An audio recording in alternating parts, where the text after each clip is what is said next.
Hey everyone, welcome to the 387th episode of Just Shoot It, a podcast about filmmaking, screenwriting, and directing. This episode is generously brought to you by patrons Jason Apple and Ben Donovan. Thanks, guys. I'm Oren Kaplan. And I'm Matt Unlow. Today we've got Chris Passig on the show. He's the editor behind the new Max series, Telemarketers, which is like a crazy found footage documentary that spans multiple decades, taking down a telemarketer syndicate from the inside out. It's pretty wild, and it's executive produced by the Safdie brothers and Danny McBride. He's also edited episodes of The Vow, the Hillary documentary, all sorts of great stuff. And we have a really cool and insightful conversation with him about what it means to edit documentary and what the role and duty of a editor is in that capacity. It's really fascinating. Oh, also Somebody Feed Phil, which is a personal favorite of mine. So he's got a lot of really great stuff. I loved this conversation. Yeah, he also has like a background in some narrative film editing. He did a Paul Rudd movie and Ashley Judd movie. So yeah, but it was great talking to him, and hopefully you like it. I just finished watching the show. It's only 3 episodes.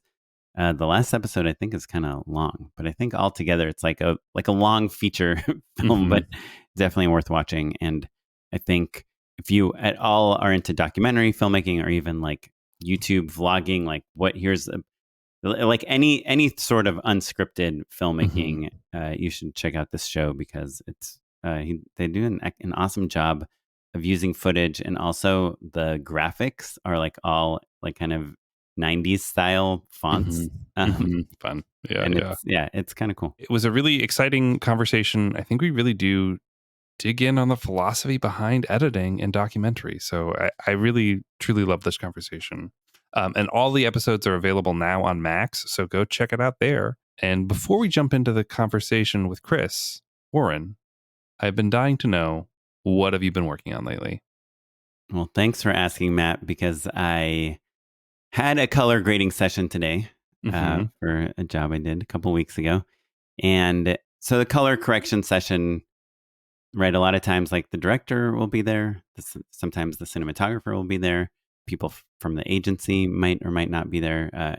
Sometimes we'll do like rounds, like the director gets to set some looks with the DP and the colorist, and then the agency will come, whatever. I realized our colorist was in LA. I'm in LA, and our cinematographer is in LA. And I said, hey, we're all 3 of us are in LA. And my cinematographer sent me a text, and he was like, are you going to be in person or remote? And I said, you know what? Why not do it in person, right? Like, that's how we used to color everything, right? We'd go and we'd sit in a oddly dark room together with gray walls and just talk about like mid-tones and a little more magenta here and warm it up. And I was so excited to email our colorist, and then he goes, you know what? My studio is like not exactly set up. I just moved, but don't worry, I'm using Evercast, and it's 10-bit 422 color, and it'll look great. And I was like, okay, fine. So we did this remote color session today, but it really made me think about how COVID is just like ruined post-production. I know this is like, I sound like a broken record because I keep bringing this up, but these last few days, I just realized like why I'm so unhappy with so many of my cuts. And it's because it used to be that we would just be in the same room. And now, even though we're in the same town, we're in the same city, we're using the same software, it's like no one wants to sit together in the same room to do this work. And it's driving me crazy, because how can you make a good edit without sitting next to each other, without trying 10 different takes and seeing how the music accidentally falls in an interesting place, or trying different sound effects. And so I was just curious. Or I even say pointing at things. Yeah. Like watching them move things around. Yeah, it really bums me out too. And it's funny that you bring it up, because at work we're hiring a new editor, like for like kind of a support position. And one of the things that myself and the head of production have both really kind of mandated is that they're here in LA so that we can come in and have FaceTime with them and like talk to them and know them. Like an edit is a live collaborative tactile thing, even though it's all on screens. And I think it's really hard for people to be reminded of that. And look, I get it, especially if you're like a colorist or something where most of the work you do with a director or with an EP or whomever, most of the time they don't know what the heck you're doing. Most of the time you're just working solo. And like, even I'm pretty hands-on in color, and I know you are as well. And it's maybe my favorite step of the process. Even with the colorists I've worked the most intimately with, there is a certain point where they're just propagating the decisions you've made together. So there's still a good 70% of the time that's like, you don't really need to be there, but you do need to be there for the beginning for a prolonged amount of time, and then to spot check things as well. So like, if I don't have a problem with sitting on the couch and, pulling out my laptop and doing some work as you're doing your independent study, then you shouldn't either. That's part of the gig. Yeah. And well, to me, what was interesting is that the colorist was saying, like, don't worry, the image quality is going to be great. You don't have to be in the room with me. And to me, I was like, I don't need the image. Like, I'd rather watch this on my iPhone or an iPad or my MacBook, because that's how like 95% of people are going to see this anyway. I don't care about having like a 10-bit giant, 40-inch screen to look at in a perfectly lit room. What I care about is seeing you use like DaVinci and, like, and what nodes you're putting. A lot of it is because when I do my director's cut and I change out some takes and I want to match my shot to a shot that you graded, I want to remember, like, see how you did it. So I'm doing kind of a similar workflow when I'm doing like changing out my shots, and I want to talk to you, and I want to be like, oh, try that sharpening filter. Like, what does that look like? Or what about some halation? Like, that's kind of can be cool. Yeah, I don't know. I just feel like so much is lost by not like walking to lunch together and talking about inspiration and looking, and I don't know. So I'm really in this phase where I'm like on my next job, and whatever. I always come on the podcast and I'm like, I'm going to demand this thing everyone's going to wear name tags on the next set I'm shooting on. And then, it doesn't happen. But like in my mind, name tags is easy because you can show up with name tags and be like, everyone needs to put one of these on. Yeah, I did do name tags on my last 2 shoots, but it's like, it was a little bit of an afterthought, and like only half the people put them on, and they're like, wait, why are we wearing name tags? And I'm like, I asked people to put name tags. Oh, how come? I was like, I just want to know everyone's names. Like, okay, and they're written on the walkie and they're on the call sheet. I'm like, yeah, but I just felt like I was explaining myself, and I'm like, who cares? I know who I need to know. But now I kind of want to be like, hey, I want to be in the room with the editor, Anyhow, thanks for listening, Matt, and thanks for your insight. If you all have any thoughts on in-person versus remote, I'm assuming many of our listeners probably love remote working because they don't have to be in LA to be involved in everything, which is also great. But, I prefer being in person, personally. Well, without further delay, let's talk about Patreon. Patreon.com/JustShootAPod is the place where you can throw us a buck or two to keep this show going. We know it's hard out there for filmmakers, so every little bit helps. If you've gotten something out of the show, if you've made a short film or a feature film, or you pitched on something recently and you used something that we taught you or one of our guests taught you, more likely, consider throwing us a buck or two, because it is the thing that pays for our editor and all of our other fees, of which there are many. It really helps us out and keeps us emotionally engaged with the show. Well, yeah, check it out, patreon.com/JustShootAPod. We really appreciate it. And without further delay, let's move on to the rest of the show. Okay, hey, we are here with Chris Passig, editor of Telemarketers and many other shows, including Feed Phil, which I believe, Matt, was your unpaid endorsement about 2 years ago? Somebody Feed Phil. Sure. Somebody Feed Phil, Oren. Oh, somebody Feed Phil. Sorry, I saw the abridged version. Yeah. Thanks, Chris, for coming on. Yeah, sure. Show. Thanks for having me. So exciting. So, Chris, can you tell us a little bit about Telemarketers and how you got involved in it? Sure, yeah. I had worked with a producer, Claire Reed, on The Vow, who thought I might be a good fit. I live in New Jersey. I hadn't been in New York City in 2 years.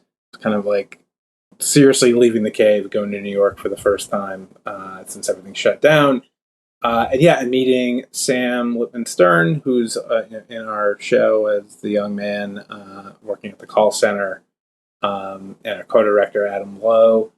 It was really a perfect match in that, Sam, this is a film in like this post-industrial kind of crummy New Jersey city. Sam is this dropout, and he's friends with Pat Pespis, our other main character, who's an addict. And, I had kind of a very similar experience when I was 18 as our character. So we kind of were able to bond on that and took from there. How similar?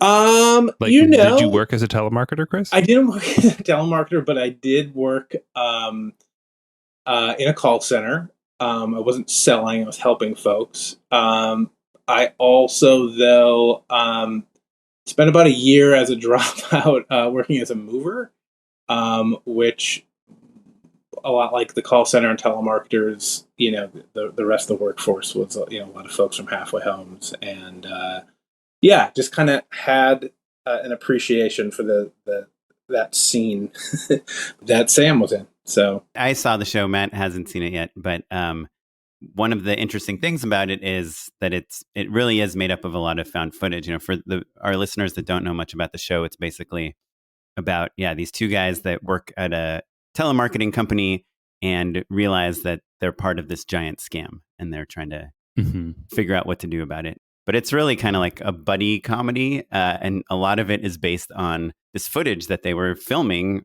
10, 15 years ago, while they were working at this call center.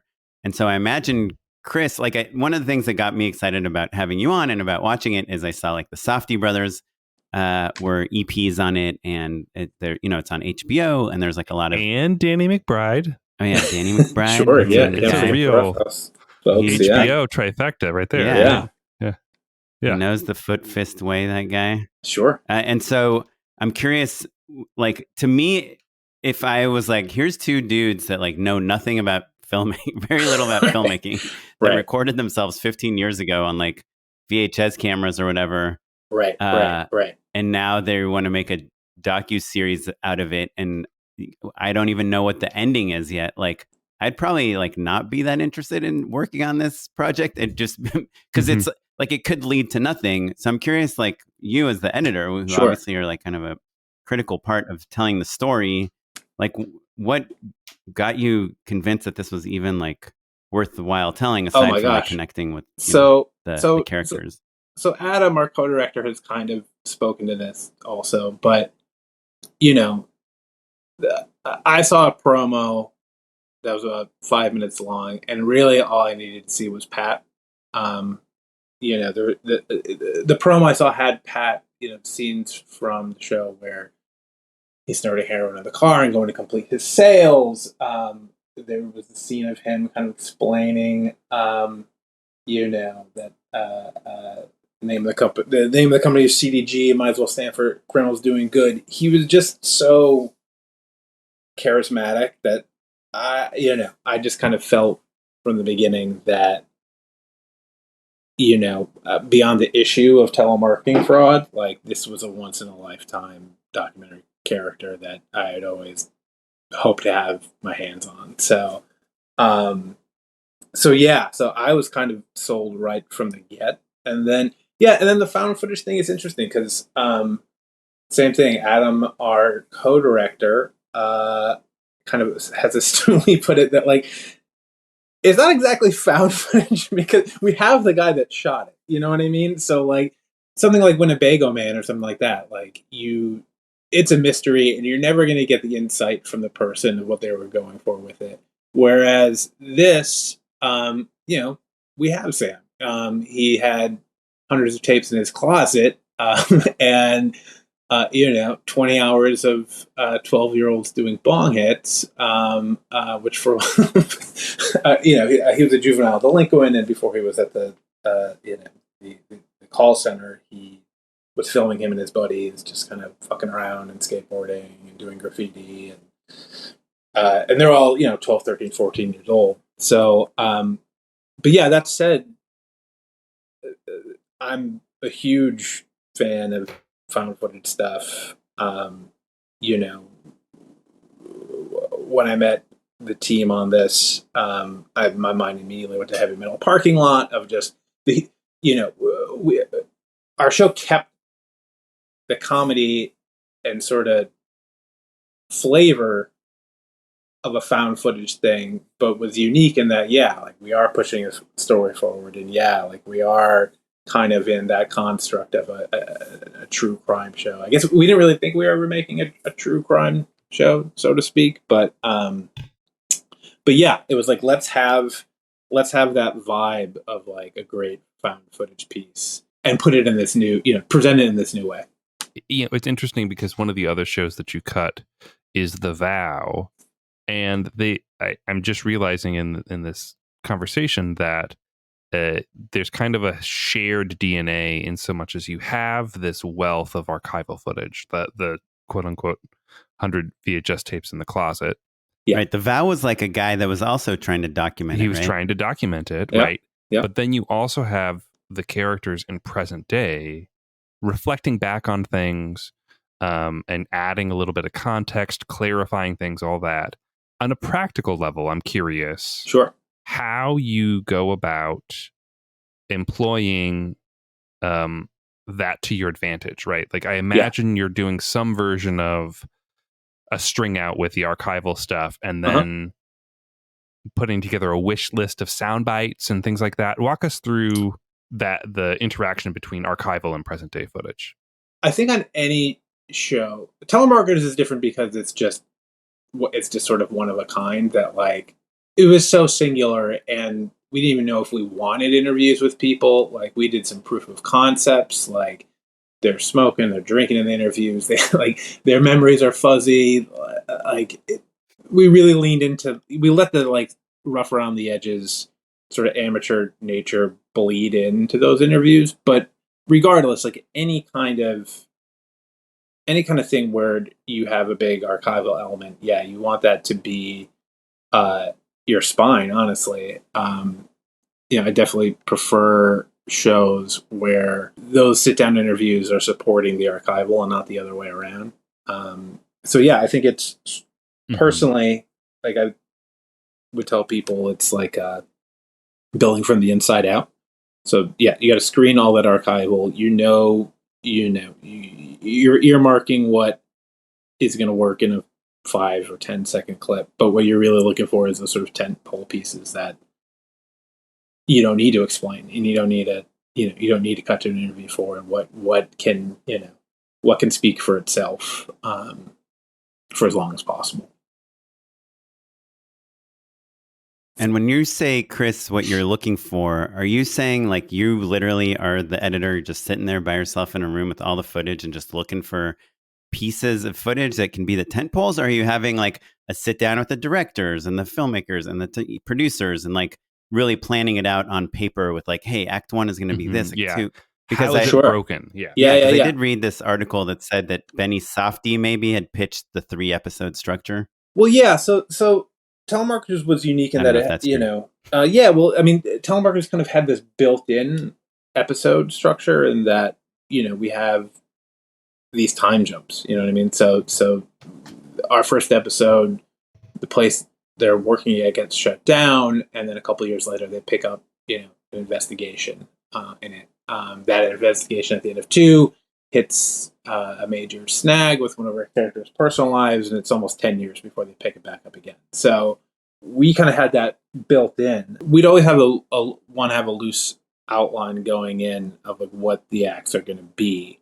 But a lot of times with great archival, it's not always like necessarily pushing the story forward as much as it is illuminating character. So you kind of can't totally prepare for the goal. You know what I mean? Your director, the person that shot it, whoever's baby this is going to have an idea of what they like and what's going to go in. But I think there's definitely a long screening process, and a good editor is going to have different eyes as to what it can do. Were they still shooting while you were editing? So this one, they our third episode, present day investigation, they were starting to shoot. They had shot a little bit before it came on, but yeah, most of the third episode was shot while I was cutting the first two.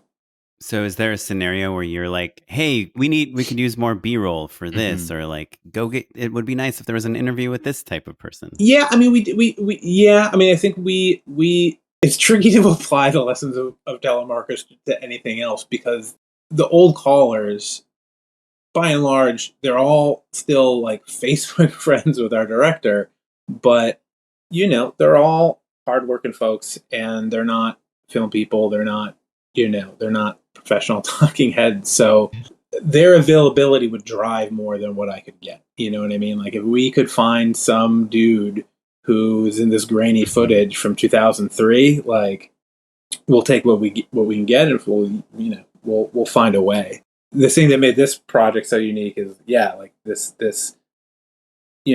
these folks are involved in this huge scam. They were all, plenty of people there were working for years and years. And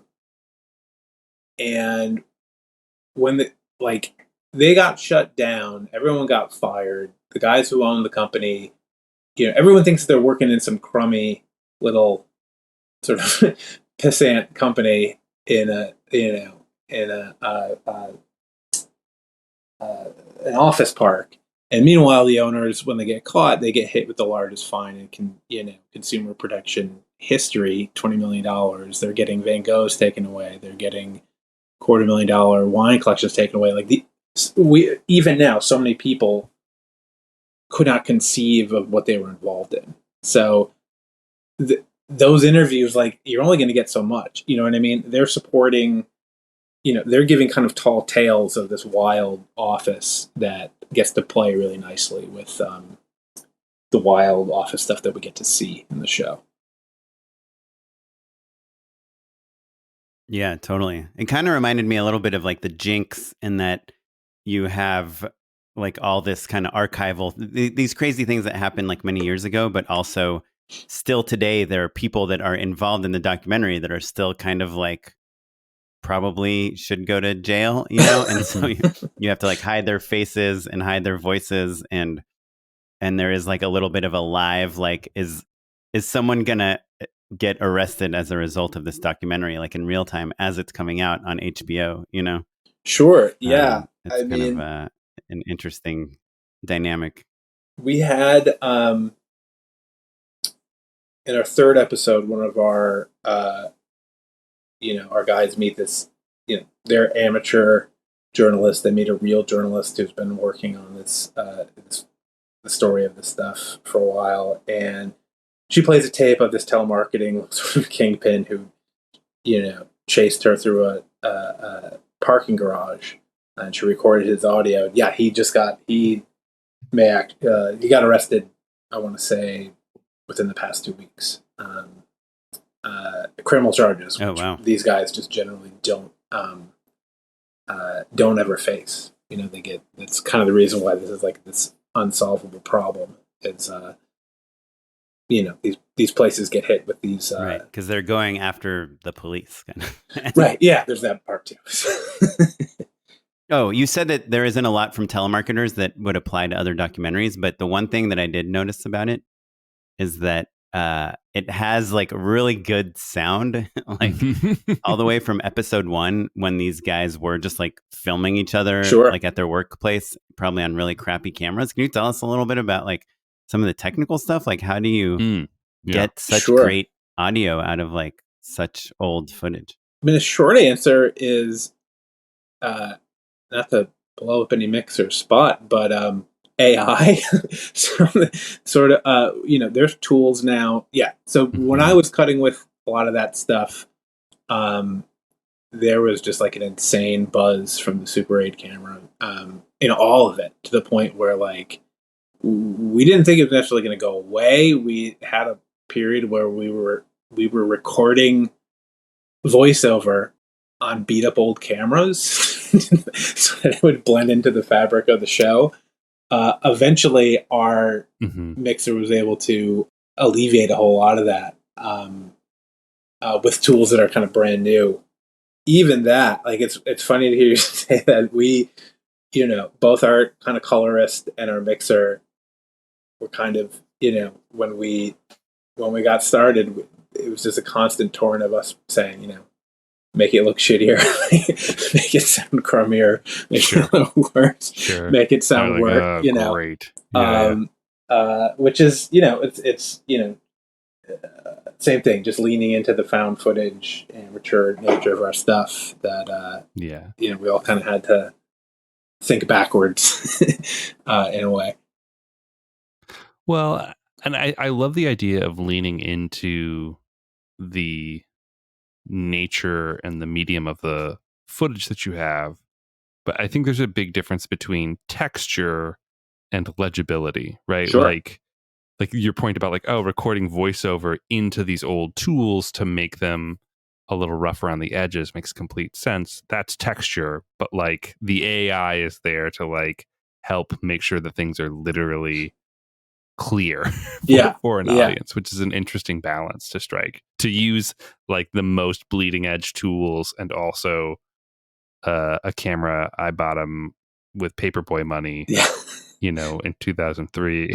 Sure. It's a funny dichotomy to have, for sure. That sort of applied to everything that we did, in that, we had all this amazing archival, especially with the wireless in the office, but how long can you expect an audience? How long can you expect an HBO audience even to, you can't sit and watch guys smashing keyboards over their heads and getting wasted at the office and all of these crazy hijinks for 3 hours. You have to you have to have that sort of sophisticated storytelling as well. So that was the constant balance on this one.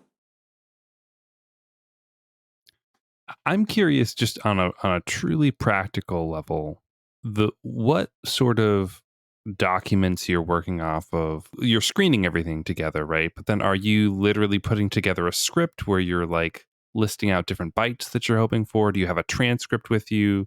What does that first from screening everything into that first draft, what does that look like? And really, what medium are you drafting in? Sure. Yeah. I think in general, and just to expand it past telemarketers, I would say is, anytime I'd be working with something that, where there are a lot of interviews, I would generally watch everything while I have a transcript at the same time.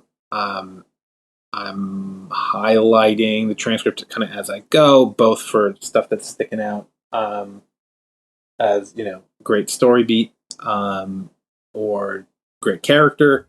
Then doing that for all the interviews.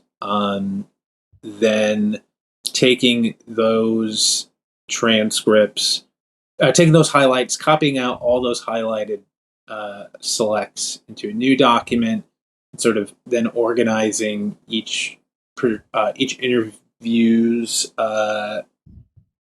selects by topic, so that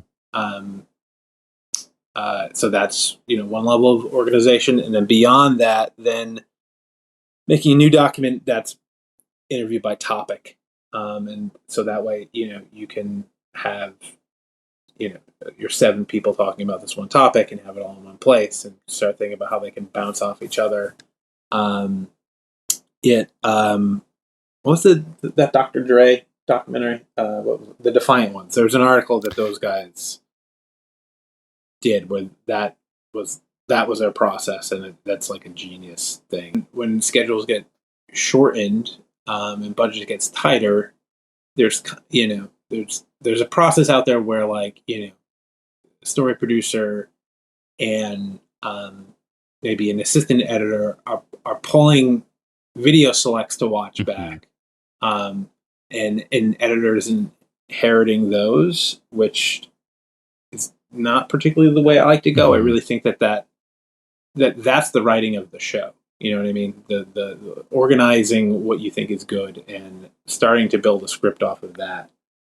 Yeah, that's your foundation. So I try to be the one doing that. Yeah. And I think that maybe that cuts to the quick of what I was maybe not realizing I was really asking, is like who writes the show. And it sounds like, with all due respect to all of your collaborators, like that's the process, right? Like it's the craft is in what's in and what's out, right? Yeah. And it is fascinating to think about how, with an archival show in particular, you just have to have ingested all of that interview footage in order to be able to crack that nut.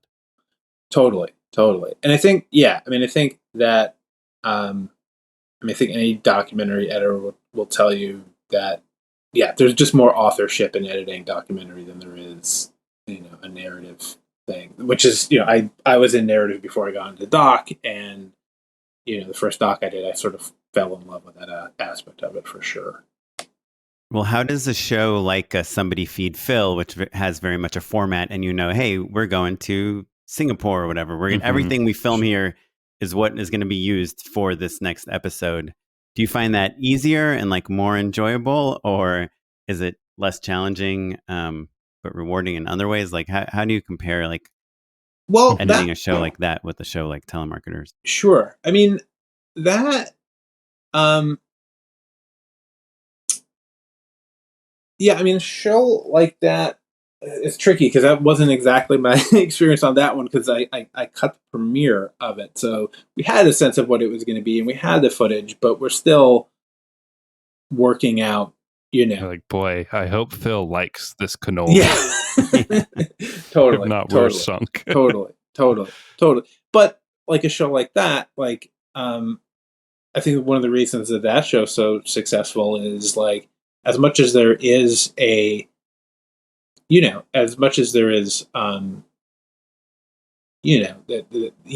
he's going, you have a rough sense of what order it's going to go in. You're going to want to follow the trajectory he was actually on.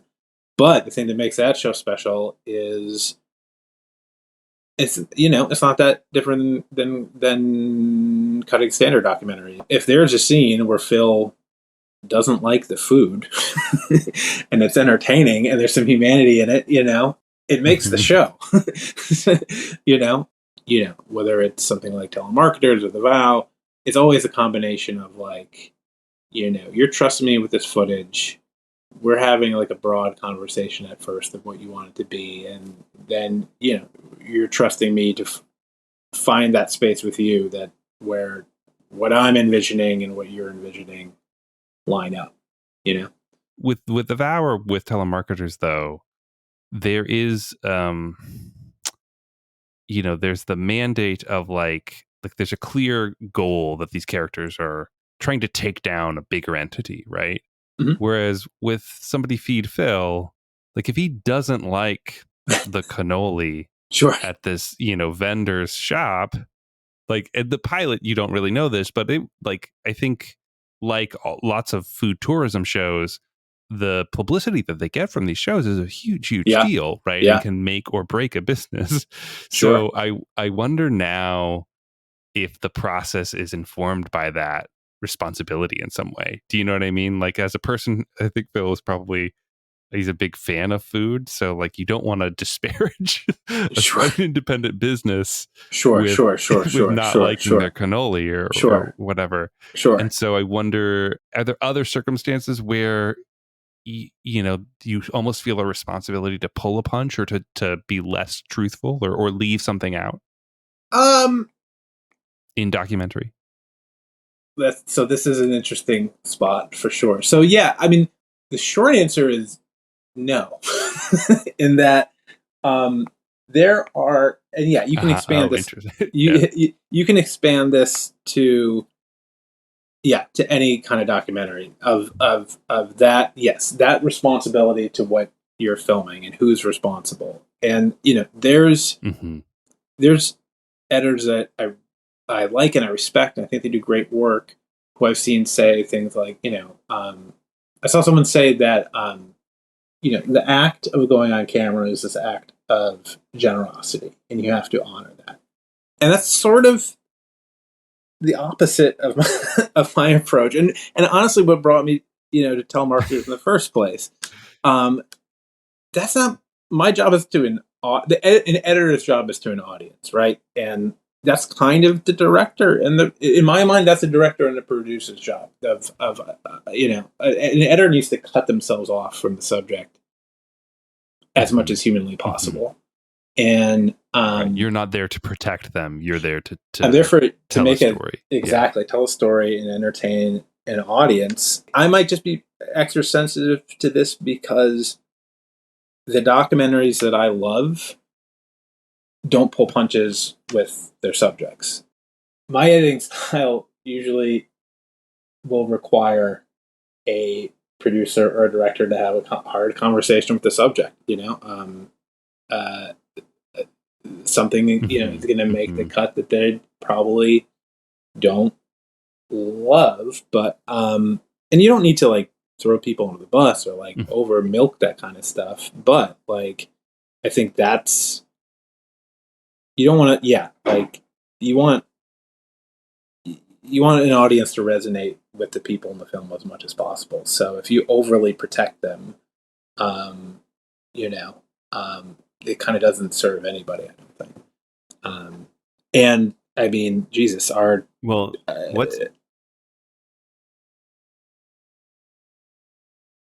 Oh, sorry to interrupt, Chris. I was gonna ask what your take is on like all the music documentaries, like the Beyonce, Taylor Swift, Selena Gomez, the like Miley Cyrus, because a lot of these and sports documentaries too. Sure, you're saying like where the subject is also the EP. Yeah, and like how I love the Taylor Swift one because that I got a sense of her process. I loved it from like a craft point of view, but and she talked about like the Kanye moment, when he told her he said on the world stage she shouldn't have received the Grammy or whatever it was. Like you really got her point of view, but you didn't get like like a filmmaker's point of view on like the good and the bad. Like you don't see. You never see any of these people be tyrants or be, right. Like have faults. Sure. Yeah. Right? I mean, I think, listen, I think that it's not impossible to make a great movie where your subject is an EP and it's the way of the world. And I'm a little tricky of a person to ask because I actually, I don't watch a lot of movies when they come out. I have this thing where A, I don't want it to inform the work I'm doing now, and B, I kind of want whatever critical consensus or hype around something to like have dissipated by the time I watch it. So I'm usually a good 5 to 10 years behind the documentary.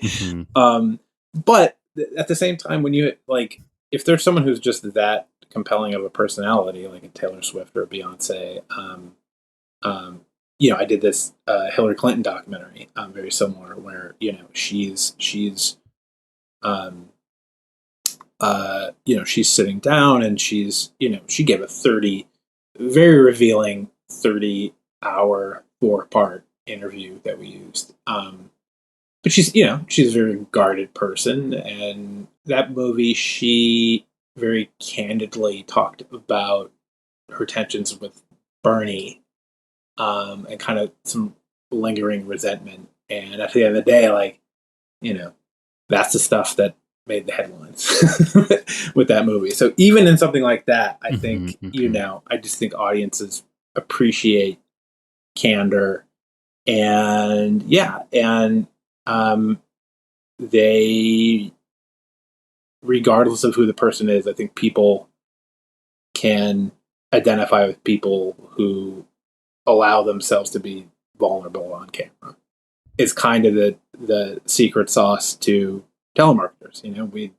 This movie couldn't exist with a filmmaker going into one of these call centers and trying to make the movie because they'd be a tourist. You know what I mean? Like this is like it gets to we have a co-director who describing his time there as like being the bottom rung of society, and he has these voiceovers where he's referring to himself as a scumbag and him and his friends as little pieces of shit, and like if you hear a subject calling themselves that in the first 5 minutes of a movie, like, there's a buy-in and there's like a trust in a narrator who isn't holding back. So, yeah, I mean, there's, but yeah, that said, then, if you're making a movie about a virtuoso, like a movie like that, maybe you don't, and maybe it's just, the power of a virtuoso, on a grand scale in front of you, is the way to go. Yeah, that makes sense. And I do, it's interesting, like even like the Billie Eilish documentary I'm thinking of right now, like it's interesting what those documentaries serve. And it's like a lot of it is they're making it for their fans, right? It's like not necessarily for like new people to discover them. It's like for their fans to get an even more intimate look inside of their lives, which, I mean, ultimately just, I think, especially nowadays, when we talk about like the YouTubers and like the people, you're fans of people that you feel like so well, as opposed to, Right. back in the day, like when we were fans of celebrity, like nobody knows anything about Tom Cruise's personal life. Right. But nowadays, like it's a different thing. I had my kind of last big question was going to be about your transition from narrative to documentary. Like I see, according to IMDb, you you edited a couple movies: Big Stone Gap, The Fundamentals of Caring, big kind of Paul Rudd, Ashley Judd films. Sure. Like it seemed like films with people that we recognize. Like, what did you learn on those films that you brought into documentary editing? And I guess the second part of the question is, like, would you go back to narrative, or is documentary? Are you just so power hungry that you'll never want to leave the documentary space? I think it would be hard to go back. I mean, I think that for a number of projects, just having experience in comedy helps you. Just the rhythm of the rhythm of a comedic documentary is not that different than cutting a comedic narrative. That Paul Rudd movie specifically is a road trip movie, which road trips make their way into docs. Telemarketers has a piece, so I think from that one, I learned that it's impossible to make a road trip movie without getting a note of get these guys on the road faster. I think. So one last thing before we kind of go into our unpaid endorsements. Sure. Before we started recording, you talked about how you were on vacation in Maine. Sure. And you had said that you had just kind of come off of 2 films in a row and needed a break. Can you tell us like a little bit about like that, like how, at this point you've done so many feature length things, you've done so many TV episodes, like how do you like not get overwhelmed, and like how do you not get scared that if you leave town for a month, like people will stop calling you? Like, can you just tell us a little bit about the psychology of like how you have a consistent career, and like mentally like keep it all together? Sure. Yeah. Well, I mean, I think one thing I do is look at the bill for my house. That's a motivator. Wait, we said how to not get overwhelmed, Chris. Yeah. I mean, honestly, it's picking projects that there's a good chance you're gonna love. You know what I mean? I think kind of the thrill of cracking a story, the thrill of making something so unique, kind of carries that through. The creative process itself is so rewarding and exciting and addictive thing. It was funny. So you brought up that Paul Rudd thing. I cut that movie and wasn't really sure what I was going to do after. I had just kind of like gotten in the narrative world, and yeah, and like it's a fun movie and people really like it, but it wasn't really leading to other stuff. So I had this like 6-month period where I was just sort of green and didn't know how much I had to hustle for myself. And yeah, I kind of like burned the money I had saved cutting that movie. kind of ever since then, I'm just kind of, always back of mind thinking of the next one. Whereas now, like, I don't, if I chose time off, I don't think there would be so much of a waiting period. But I still get excited pretty much about any project that comes my way, just even to learn about. So, yeah, I think it's just really loving what you're doing. Well, before we do our unpaid endorsements, how can people find out what you're working on next? What's after vacation? Sure. Learn more about your projects. Are you on Instagram? I am on Instagram, WM Jumpstart. Yeah, that's kind of the main spot. I usually don't say much until the thing is done. I think that's maybe just a self-check. Selfies from an edit bay. No, yeah, no one really cares about the selfies from an editor. Sure, editor Instagrams usually fall in a number of categories. One is like, I'm really tired. Like, I'm really tired post. Then there's here's a snap of my timeline, my finished timeline. That's a classic editor. I like Instagram. I like the timeline ones for sure. Yeah. Just a clean timeline. Yeah. Just like really nice and tidy. I like that. Yeah. That's probably why I don't ever post any of mine, because they're there's 100 tracks on top and 100 tracks on the bottom. WM Jumpstart on Instagram. That would be the spot. Awesome. Chris, well, do you have a few more minutes to endorse with us? Sure, please. Unpaid endorsements. So I've got 2 endorsements. They're truly cribbing directly from our conversation. One, Chris, you brought it up, is a Heavy Metal Parking Lot. Yeah. Which is found footage. It's not truly found footage, but it's like a classic rock and roll movie about like dudes basically tailgating before metal shows. That it feels sort of ambient and transitory in the way that like I think a lot of the stuff that we talked about could, Sure. I think Chris, you do a great job of like adding more narrative thrust to your work, but it's still kind of meant to have this sort of like fly on the wall verite sort of moment, and you just kind of can't believe these crazy characters. And then as a sidecar, Decline of Western Civilization, which is kind of the follow up to that, which is about punk instead. She did Decline of the Western Civilization Part 2, which is the metal years, which is not the same as Heavy Metal Parking Lot. But yeah, real shaggy, those movies, in a way that's really fun and strange and weird. So those are my endorsements. We sure. And Winnebago Man. I'd forgotten all about that movie until you mentioned it, and really defined South by Southwest for a couple years, I feel like, especially in the doc space.